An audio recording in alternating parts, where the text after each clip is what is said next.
Rattlesnake Gravel Grind Race Recap. Let's go! I have a full-length race POV video linked here, as well as in the description below. I have chapters linked in the timeline, and all of my partner and discount codes are in the description as well, so if you want to skip ahead to anything, click away. Rattlesnake Gravel Grind 2025 saw the most stacked start list in this event's history, and a new course that featured one new off-road sector and climb with more time spent on rocky, rough, and sandy terrain. Weather conditions for the event this year were proving to be windy, and warm. Temperature increase of about 30 degrees Fahrenheit or 20 degrees Celsius from the start of the race to the end of the race, combined with more time on techie off-road sectors and sections that we hadn't seen before, laid the groundwork for a very tactical race with a lot of evenly matched competition at the top end of the field.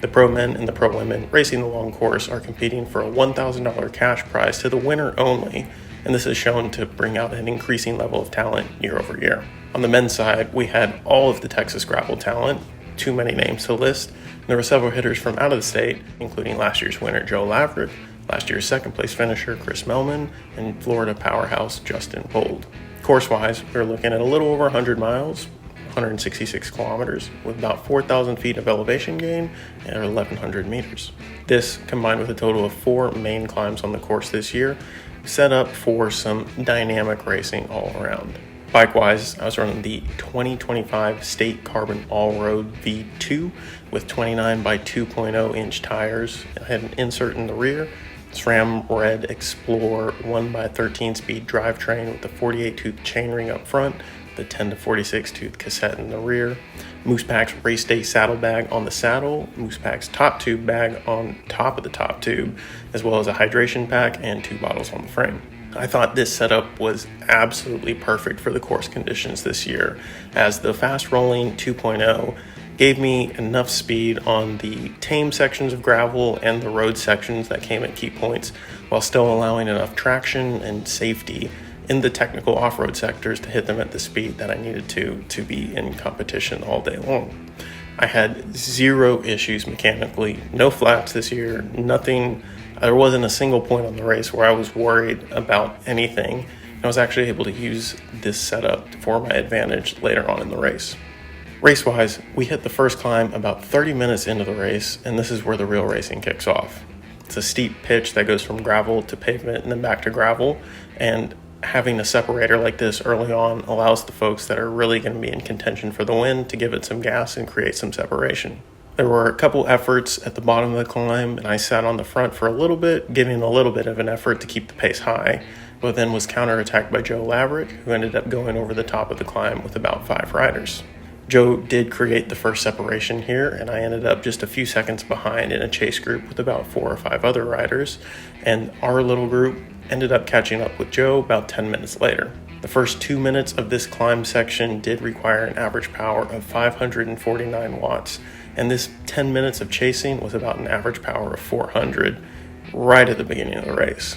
My power meter did end up dying not too long after this section, so unfortunately I don't have much more power data to share, but this is just a little insight into what happened at the beginning of the race. Once our 2 groups combined, we had a lead group of about 10 riders, and we rolled together to the next feature on the course, which happened to occur just a little bit closer to the initial climb than in years previous.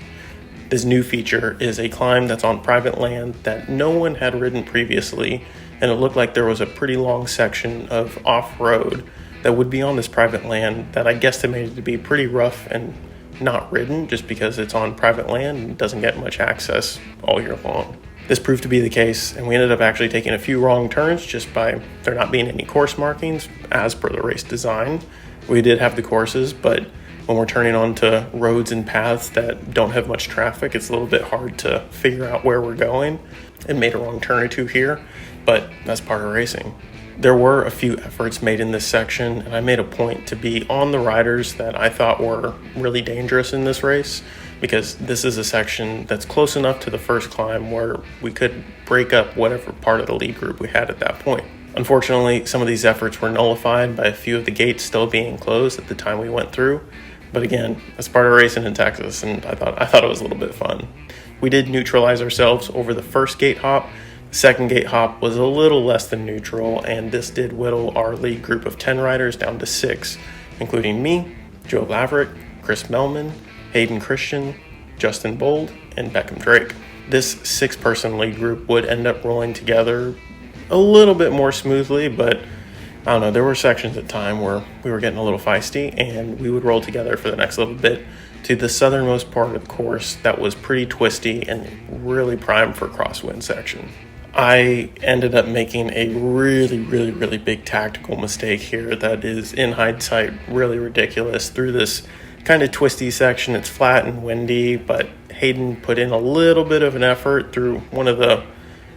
I'd say, techier sections of this portion of the course, but still not that technical in considering everything else. But I followed him and for whatever reason just let the wheel go, and at that instant Joe attacked around me, and he was followed shortly by Chris and Beckham, and before I knew it, there was enough of a gap that I either wasn't willing to close it or couldn't close it. At that point, Justin Bold and I found ourselves about a minute behind those lead 4, watching them rotate in the crosswinds and tailwinds that would follow, and we started trading pulls for just a little bit before Justin had to pull out due to some severe GI distress. At this point, I found myself solo, sitting 5th on the road, still about a minute behind, and just put my head down, started chugging along, in hopes that they would either start playing games or someone would crack and I could end up getting back into contention. Unfortunately, I ended up sitting about a minute behind them for the following 2 to 3 hours, with them in sight almost the entire time, just hoping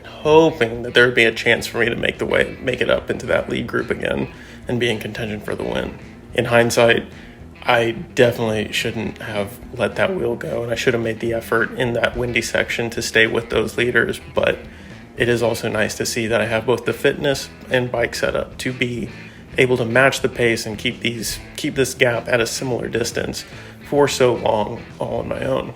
Good signs for things to come, but unfortunately kind of boned my race this weekend. I ended up riding solo for the majority of the day and would end up catching Beckham Drake on the final climb of the race, right at the top of the final climb with about 20k to go. I passed him, he seemed like he was cooked, and I was still on the gas in hopes that one of the lead trio would fall out of contention and leave a podium spot open for the taking. Unfortunately, this never happened as the lead trio ended up staying all together. They ended up coming into the final sector and would finish all together within about a minute of each other. I kept on the gas as steadily as I could, but Beckham ended up catching me in this final section with less than 10k to go, with the biggest second wind push I have ever seen.